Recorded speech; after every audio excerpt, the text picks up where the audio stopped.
Just recently, we were granted some funds to get some water out here from the city, which is phenomenal.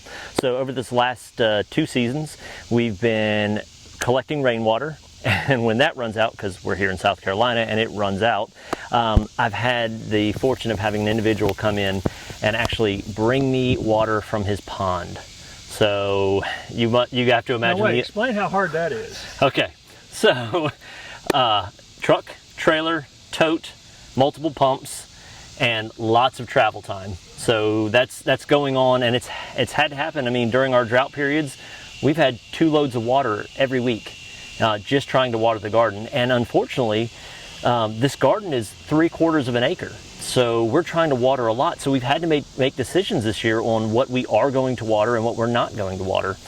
We tried to make decisions on what we planted, potatoes and peanuts, thinking, you know what, let Mother Nature take care of them. Well, unfortunately, Mother Nature didn't take care of them this year. Our potato crop over there doesn't have very much foliage right now because there was no water. So getting back to the benefit of having city water made available to us is just huge. I mean, absolutely huge. I prefer running off of the rain, you know, and doing it as natural as I can, but man, it's such a blessing to be able to have that in our back pocket. So big deal. Wherever the water comes from, you are not creating it. It's still natural. So absolutely, absolutely. Well, maybe what about the community garden and the purpose of just the garden part of it?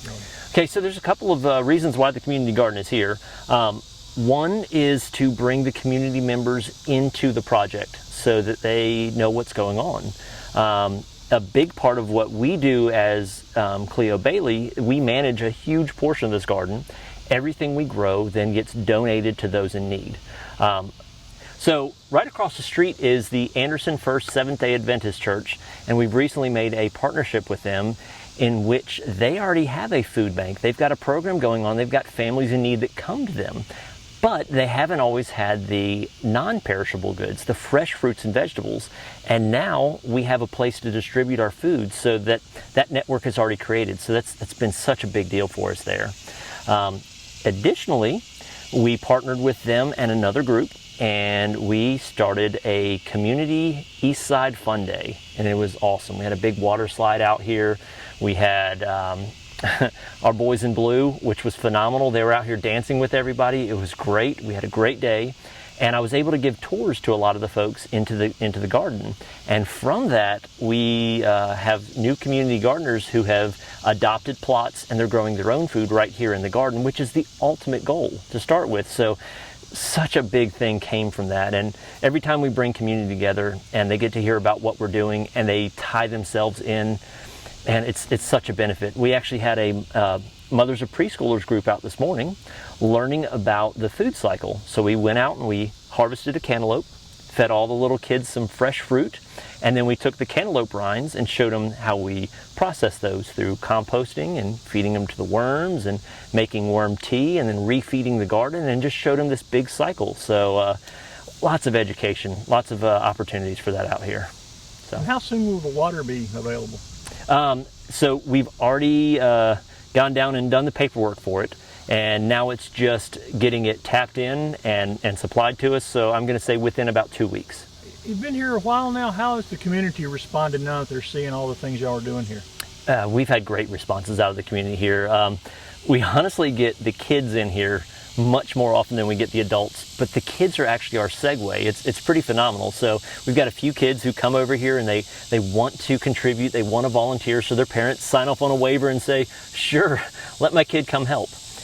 Then the parents follow, and when the parents follow, we do a tour of the garden, and they realize there's so much here that we have to offer, and we just get to having good conversations, and we talk about what we want to do and what we want to see here in the community. So it's really helped to expand that a fair amount. The kids are really the gateway for us. For people who this might be their first exposure to what you're doing here, tell them the vision about this place, how long you've been here, what it is, and what you're hoping to do. Okay, we've been here since COVID's been here. My wife and I got a little wild and decided to buy the old Cleo Bailey schoolhouse. Now, the schoolhouse has been taken out of service since about 1980, but from 1913 to 1980, it was a huge central point of this community here. It sort of made the community in a sense. And we were thinking, can we not put this schoolhouse back into service of this community and see if we can rebuild the community here? So we have a lot of different ideas and a lot of different thoughts, but we're getting the minds together to think about what's going to make this great.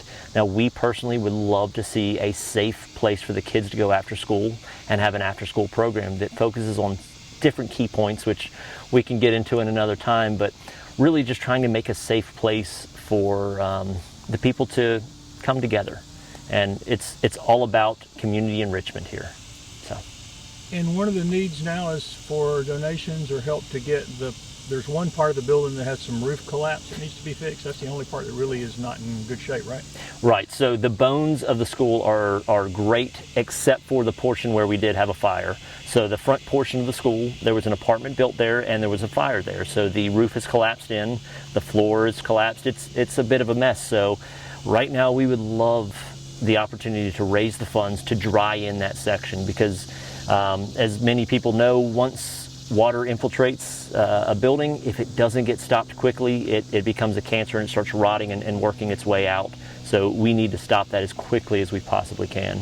If you do want to donate, please go to cleobailey.org.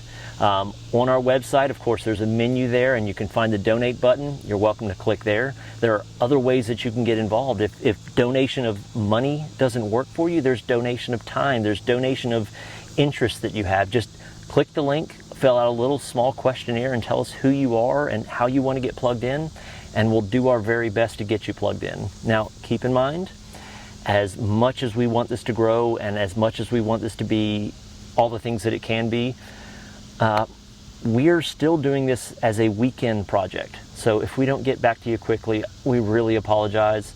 We are still working 9 to 5s, and this is a big deal to us, but it doesn't always get the front page in the day-to-day during the week. And now that you've got water, what all do you have growing out here, and how will the water help this garden now?